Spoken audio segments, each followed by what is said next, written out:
наградата се разкри пред очите на младия юнак.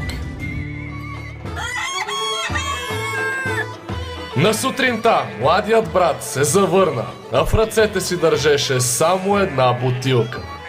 Но тя означаваше повече от всички изпитания, защото той носеше нещо, което никой не бе докосвал досега. Златната череша не беше плод, а съкровище. Вкусът на смелостта, вкусът на легендата.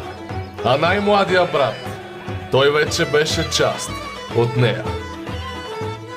И така най-младия брат и красивата девойка заживели дълго и щастливо, а останалите братя научиха ценен урок. Истинската победа не разделя, а обединява. Представяме ви Чери Бум, новата напитка на Лала Беар. Толкова вкусна, че се